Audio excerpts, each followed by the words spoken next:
আমরা রায়মার্টিনের group B block থেকে group 13 আমরা আলোচনা করছিলাম। ফার্স্ট পর্বে আমরা আলোচনা করেছি কোশ্চেন নাম্বার 1 থেকে 32 পর্যন্ত কোশ্চেন। এখন এই পর্বে আমরা কোশ্চেন নাম্বার 33 থেকে শুরু করব এবং শেষ পর্যন্ত এগুলো আলোচনা করব। কোশ্চেন নাম্বার 33 থেকে 65 পর্যন্ত কোশ্চেনগুলো আলোচনা করব। তাহলে চলো শুরু করা যাক। প্রথম প্রশ্ন যে LOH3 এর জিলেটিনীয় সাদা অধক্ষেপ HCl ও গাঢ় সোডিয়াম হাইড্রোক্সাইডে দ্রবীভূত হয়। তাহলে আমরা কি জানি এটা হচ্ছে সত্যি কথা, কারণ কী হবে, দ্রবীভূত হবে। তারপরে বলছে যে অ্যালুমিনিয়াম হাইড্রোক্সাইড এটা কি, এটা হচ্ছে উভধর্মী প্রকৃতির। আমরা জানি যে অ্যালুমিনিয়াম হাইড্রোক্সাইড উভধর্মী, সেই জন্যেই এটা HCl এর সাথে যেরকম দ্রবীভূত হতে পারে সেরকম সোডিয়াম হাইড্রোক্সাইডের সাথেও দ্রবীভূত হতে পারে। তাহলে অ্যান্সার কি, অ্যান্সার হচ্ছে এ নাম্বারটা হচ্ছে অ্যান্সার, রাইট অ্যান্সার। তাহলে রাইট অ্যান্সার হয়ে গেল তোমার এ নাম্বার। পরবর্তী, বোরাক্সের সংকেত যদি এটা হয় তাহলে x + y + z সমান কত? তাহলে আমি এখানে বোরাক্সের সংকেতটা লিখছি, তোমাদের যাদের মনে নেই তারা দেখে নাও। Na2B4O7, না এখানে O7 দিয়ে হবে না, এই স্ট্রাকচারটা আছে OH দিয়ে আছে, তাহলে আমরা OH দিয়ে আঁকি। Na2B4O5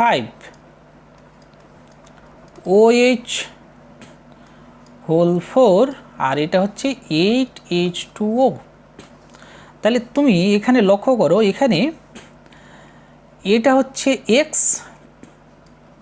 এটা হলো X, এটা হলো 5, তাহলে Y হচ্ছে এটা, এখানে আছে কত 4, আর এটা হচ্ছে Z। তাহলে দেখো যে কত পেয়ে যাচ্ছি গো, 5 আর 4 হচ্ছে 9, 9 আর 8 হচ্ছে 17। তাহলে রাইট অ্যান্সার হয়ে যাচ্ছে 17 আমাদের হচ্ছে রাইট অ্যান্সার। পরবর্তী কোশ্চেন যে বোরিক অ্যাসিড সাধারণ উষ্ণতায় কঠিন, কারণ সাধারণ উষ্ণতায় এটা কঠিন কেন? কারণ হচ্ছে এটা অ্যাসিডের অণুগুলি H বন্ধনে পরস্পর যুক্ত থাকে। কারণ হচ্ছে এই যে বোরিক অ্যাসিডটা আছে এরা পরস্পরের সাথে হাইড্রোজেন বন্ধনে অংশগ্রহণ করতে পারে। কিভাবে হাইড্রোজেন বন্ধনে অংশগ্রহণ করে সেটা একটু তোমাদের দেখাচ্ছি। দেখো যে এই বোরিক অ্যাসিডের সাথে এইরকম একটা হাইড্রোজেন আছে, অন্য একটা বোরিক অ্যাসিড যেমন যদি এটা একটা বোরিক অ্যাসিড হয় তাহলে এর কি থাকবে, একটা অক্সিজেন থাকবে আর একটা হাইড্রোজেন থাকবে। তো এই যে হাইড্রোজেনটা অন্য একটা বোরিক অ্যাসিডের সাথে যুক্ত হয়ে যায়। তারপরে দেখো যদি একটা অক্সিজেন এরকম থাকে আর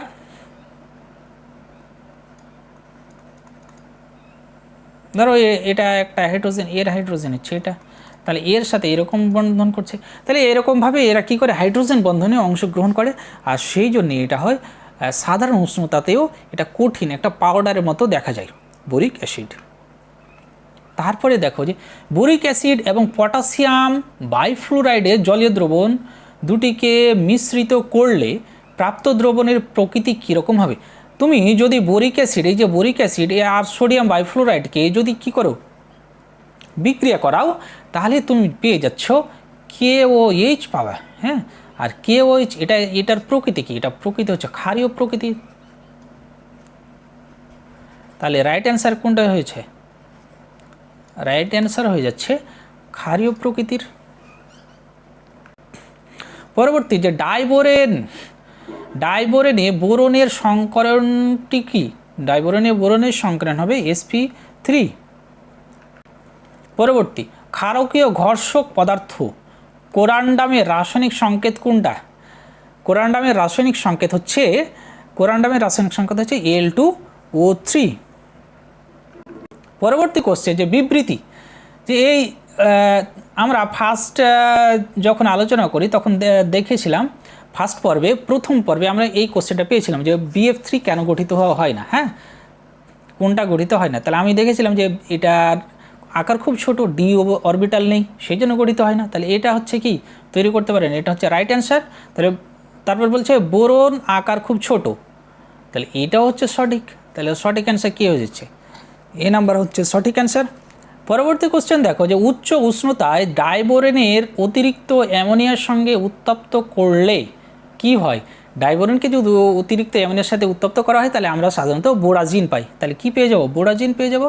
তাহলে এখানে দেখো এখানে বিক্রিয়াটা লেখা আছে, তোমরা দেখে নেবে। তাহলে এখানে ডাইবোরেনকে অ্যামোনিয়ার সাথে যদি বিক্রিয়া করা হয় প্রথমে এই ধরনের একটা যৌগ কমপ্লেক্স যৌগ গঠন করে এবং এই কমপ্লেক্স যৌগটা আরও অধিক উত্তাপে ভেঙে গিয়ে এটা কি তৈরি করে, বোরাজিন তৈরি করে আর 12 অণু হাইড্রোজেন তৈরি করে। পরবর্তী কোশ্চেন যে বোরিক অ্যাসিড পলিমারিক কারণ এটি এক ক্ষারীয় অ্যাসিড না এর আণবিক গঠন না এতে হাইড্রোজেন বন্ধনের উপস্থিতি। তাহলে এটা হবে হাইড্রোজেন বন্ধনের উপস্থিতি। পরবর্তী কোশ্চেন বোরন থেকে অ্যালুমিনিয়াম প্রথম আয়নন বিভব হ্রাসের মান অ্যালুমিনিয়াম থেকে গ্যালিয়ামে আয়নন বিভব হ্রাসের মানের চেয়ে বেশি।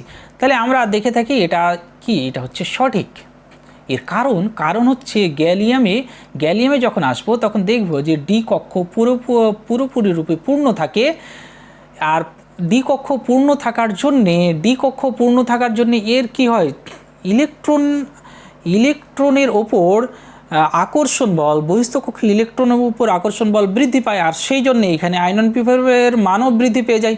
তাহলে দুটোই হচ্ছে সঠিক। তাহলে এ হচ্ছে রাইট অ্যান্সার। পরবর্তী প্রদত্ত অংশটি পড়ে সঠিক বিকল্প নির্বাচন করতে বলছে। এখানে একটা বিক্রিয়া দেওয়া আছে। তাহলে এই বিক্রিয়াটায় যদি এখানে কি বলছে, অ্যালুমিনিয়ামের সাথে নাইট্রোজেনের বিক্রিয়ায় তৈরি হয় অ্যালুমিনিয়াম নাইট্রাইড তৈরি হয়। আর এই অ্যালুমিনিয়াম নাইট্রাইড জলের সাথে বিক্রিয়া করে অ্যালুমিনিয়াম হাইড্রক্সাইড গঠন করে, যেটা অ্যামোনিয়ার সাথে যখন বিক্রিয়া করানো হবে তখন এটা অ্যামোনিয়াম ক্লোরাইডের সাদা ধোঁয়া।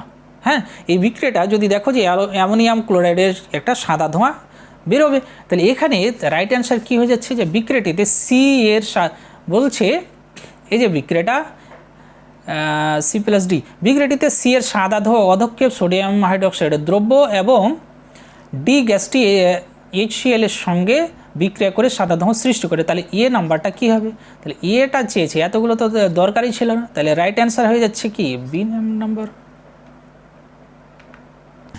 তাহলে এখানে দেখো যে এখানে কি বলছে যে গ্রুপ 13 মৌলগুলির গলনাঙ্কের সঠিক ক্রম হলো। তাহলে গ্রুপ 13 গ্রুপের উপর থেকে আমি যত নিচের দিকে আসবো, গ্রুপের উপর থেকে নিচের দিকে যত আসবো সাধারণত গলনাঙ্ক বা স্ফুটনাঙ্ক এগুলো আস্তে আস্তে বৃদ্ধি হতে থাকে।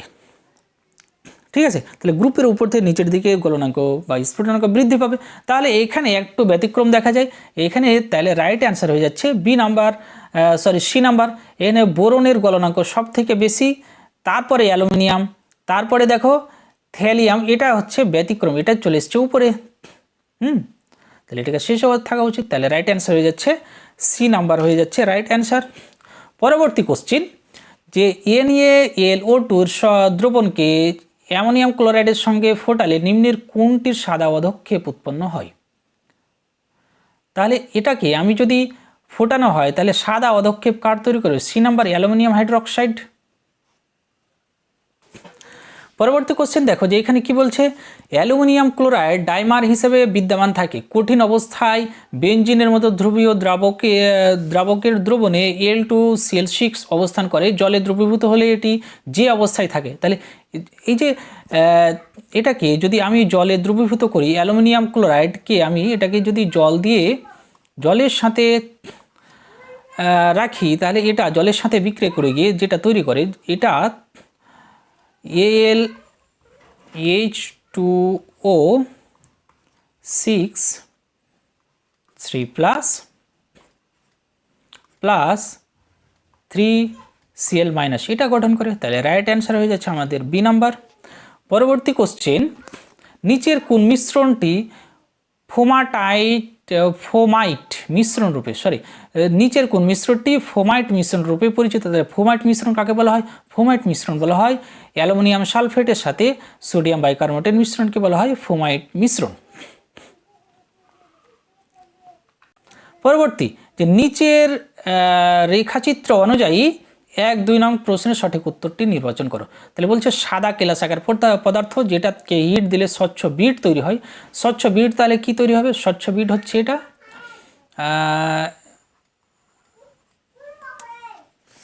স্বচ্ছ বিট হয়ে গেল NaBO2 প্লাস হচ্ছে B2O3 আর কেলাসাকার কঠিন পদার্থ এটা হচ্ছে তোমার B4O7 10H2O। তারপরে এটা যখন এর সাথে নীল বর্ণের কপারের সাথে যখন বিক্রিয়া করবে তখন এটা হয়ে যাবে CuBO2 তাহলে রাইট অ্যান্সার হয়ে যাচ্ছে আমাদের কোনটা হয়ে যাচ্ছে রাইট অ্যান্সার, এটা হচ্ছে বি নাম্বার, এটা হচ্ছে সি নাম্বার, এটা হচ্ছে এ নাম্বার। তাহলে বি হলো, বি কোনটা হবে গো, বি হচ্ছে বি আমি কি পেয়েছি Na2 BO2 Na2 B2O3, তাহলে এটা পেয়ে যাচ্ছি এর অ্যান্সার। এবার সি, সি হচ্ছে কোনটা সি, তাহলে আমরা পেয়ে যাচ্ছি এটা হচ্ছে সি নাম্বার। পরবর্তী দেখো যে নিচের কোন ক্ষারীয়মূলক বোরাক্স বিট পরীক্ষায় সাড়া দেয় না। তাহলে দেখো যে এটাও বোরাক্স বিট পরীক্ষায় দেয়, এটাও দেয়, এটাও দেয়, শুধুমাত্র এই একজন আছে যেটা বোরাক্স বিট দেয় না। তাহলে এটাই হয়ে যাচ্ছে রাইট অ্যান্সার। পরবর্তী দেখো যে অ্যালুমিনিয়াম গ্যালিয়াম এদের পারমাণবিক ব্যাসার্ধ সমান হওয়ার কারণ কি। এদের পারমাণবিক ব্যাসার্ধ মোটামুটি সমান। তাহলে তোমরা দেখেছো যে এই অ্যালুমিনিয়ামের সাথে গ্যালিয়ামের একটা পারমাণবিক ব্যাসার্ধের একটা মিল আছে, কাছাকাছিভাবে সেম। হ্যাঁ, তাহলে গ্রুপের উপর থেকে নিচের দিকে যত আসি পারমাণবিক ব্যাসার্ধ আস্তে আস্তে বৃদ্ধি হওয়ার কথা, কিন্তু এখানে ব্যতিক্রম দেখা যায়। কারণ কি, কারণ হচ্ছে যে গ্যালিয়াম পরমাণুর দুর্বল ইলেকট্রনে যে ডি ইলেকট্রনগুলো আছে এর আবরণী প্রভাব অনেকটা দুর্বল, সেই জন্যে আবরণী প্রভাব দুর্বল হওয়ার জন্যে এখানে পারমাণবিক ব্যাসার্ধটা সংকুচিত হয়ে যায়, নিউক্লিয়াসের আকর্ষণ বলটা বেড়ে যায় এবং পারমাণবিক ব্যাসার্ধ সংকুচিত হয়ে যায়। তাহলে সি হচ্ছে সঠিক অ্যান্সার। পরবর্তী যে বোরনকে সোডিয়াম হাইড্রোক্সাইড সহযোগী অধিক উষ্ণতায় যদি গলানো হয় তাহলে যেটা তৈরি করবে সোডিয়াম মেটাবোরেট তৈরি করবে। তাহলে রাইট অ্যান্সার কী হচ্ছে, রাইট অ্যান্সার হচ্ছে সোডিয়াম মেটাবোরেট। তাহলে এটা হচ্ছে রাইট অ্যান্সার। এখানে বিক্রিয়াটা লেখা আছে, তোমরা দেখে নেবে। পরবর্তী বোরনের কোন যৌগটি সিগমা বন্ধন গঠনের সঙ্গে সঙ্গে পাই বন্ধনও গঠন করে। তাহলে আমি দেখেছি যে এই যে BF3 এটা কি করছে, এটা পাই বন্ধনও গঠন করছে। স্যার কীরকমভাবে পাই বন্ধন গঠন করছে, এটা কীরকমভাবে গঠন করছে সেটাই হচ্ছে একটু দেখিয়ে দিচ্ছি। দেখো যে এর কি ছিল, একটা ফাঁকা টুপি জেড কক্ষ ছিল, আর এখানে এর একটা টুপি উপকক্ষে নিঃসঙ্গ ইলেকট্রন ছিল। এই নিঃসঙ্গ ইলেকট্রন ব্যাক বন্ধন করে, কি এরকমভাবে ব্যাক বন্ধন গঠন করে, এরকমভাবে ব্যাক বন্ধন গঠন করে। এই ব্যাক বন্ধনগুলোকে বলা হয় পি পাই ব্যাক বন্ধন। ঠিক আছে, তাহলে এটাই সিংহ বন্ধনের সাথে সাথে এটা কি ব্যাক বন্ধন, পি পাই বন্ধনও গঠন করতে পারে। পরবর্তী যে নিউক্লিয়াস রিঅ্যাক্টরে কন্ট্রোল রড প্রস্তুতিতে ব্যবহার করা হয় কোন মৌল। তাহলে এখানে কোন মৌল ব্যবহার করা হয়, এর যেটা ব্যবহার করে সেটা হচ্ছে বোরন। পর্যায় সারণীতে যখন কর্ণ সম্পর্ক পড়ানো হয়েছিল তখন তোমাদের বলা হয়েছিল যে বেরিলিয়ামের সাথে বোরনের একটা কর্ণ সম্পর্ক রয়েছে। এই কর্ণ সম্পর্কের মূল কারণ কি, কর্ণ সম্পর্কের মূল কারণ হচ্ছে এদের তড়িৎ ঋণাত্মকতা সেম হয়ে যায়। তড়িৎ ঋণাত্মকতা সেম হয়, সেই জন্যে এদের ধর্মের একটা সাদৃশ্য দেখা যায়। তড়িৎ ঋণাত্মকতা সেম কেন হয়, পর্যায় সারণীর তুমি যদি এদিক থেকে এই দিকে যাও, এটা ধরো যে বেরিলিয়াম, তারপরে কি আছে বোরন আছে, তারপরে কার্বন আছে, হ্যাঁ এটা নাইট্রোজেন আছে। বেরিলিয়ামের নিচে কি আছে ম্যাগনেসিয়াম আছে, এর নিচে অ্যালুমিনিয়াম আছে, এর নিচে সিলিকন আছে। তাহলে কর্ণ সম্পর্ক এদের মধ্যে এর দেখা যায়, বোরনের সাথে সিলিকনের দেখা যায়।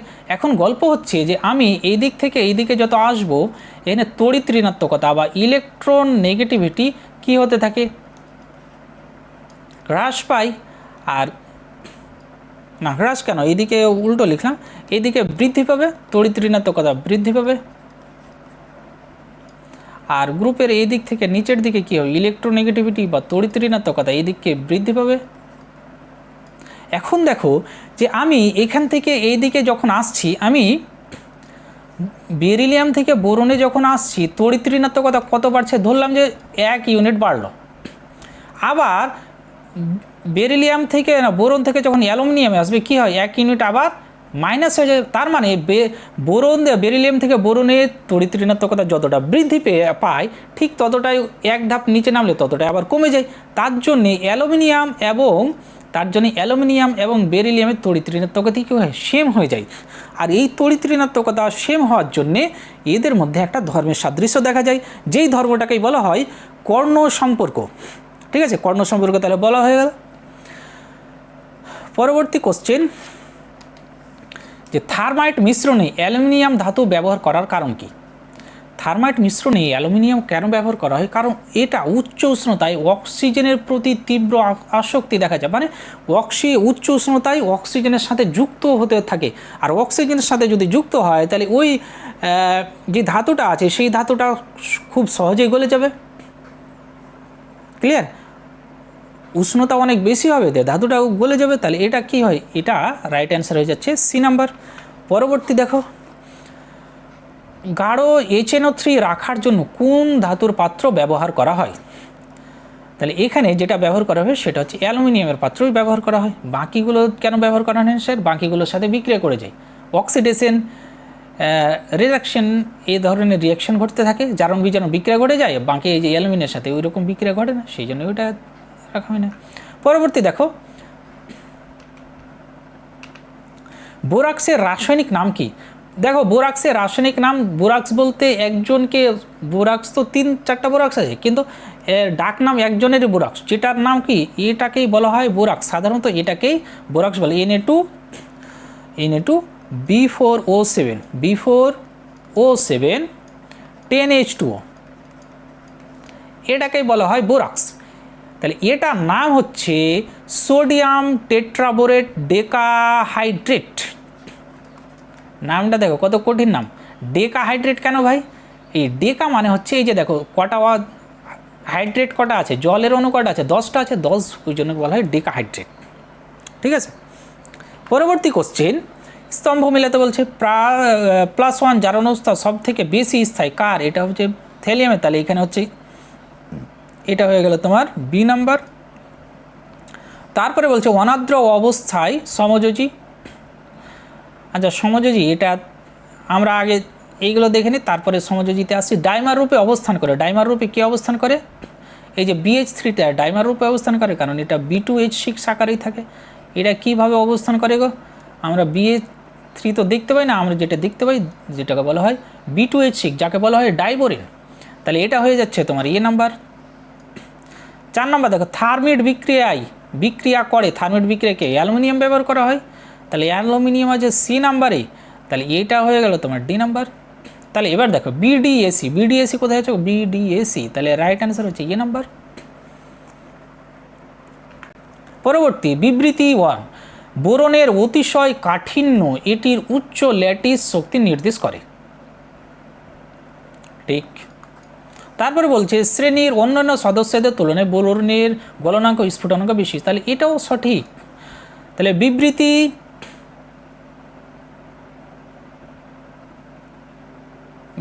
1 বিবৃতি 2 উভয়ই হচ্ছে সত্য, বি নাম্বার হচ্ছে রাইট অ্যান্সার। তাহলে দেখো পরবর্তী কোশ্চেন, যে বোরাক্স বিট পরীক্ষায় প্রদত্ত যে ধাতব আয়নটি নীল রঙের বিট উৎপন্ন করে সেটি হলো নীল রঙের বিট। এই যে এটা নীল রঙের উৎপন্ন করে। তাহলে পরবর্তী কোশ্চেন দেখি, প্রদত্ত কোন যৌগটি ডাইমার গঠন করে? তাহলে ডাইমার কে গঠন করে গো? এটা গঠন করে, এই যে এইরকমভাবে ডাইমার গঠন করে, এইরকমভাবে ডাইমার গঠন করে।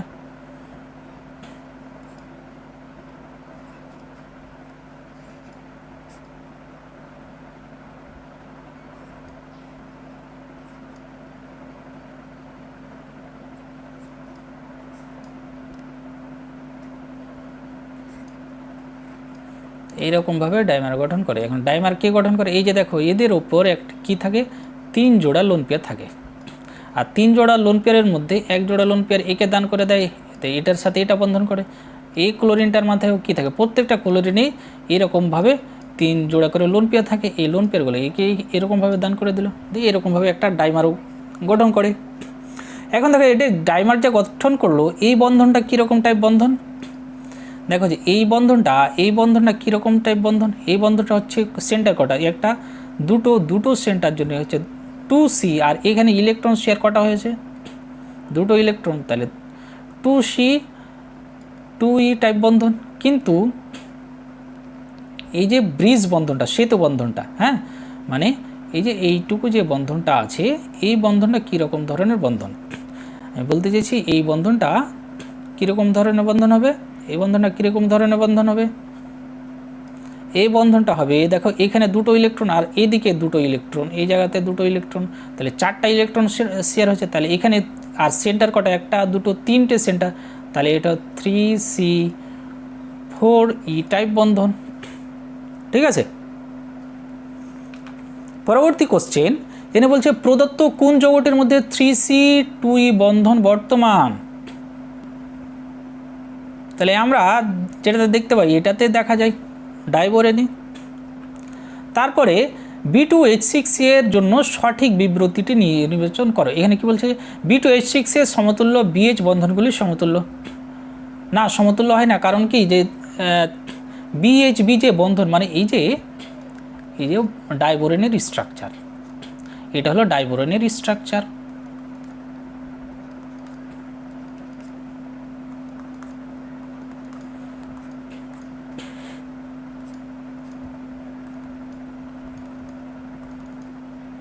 এটা হলো ডাইবোরেনের স্ট্রাকচার।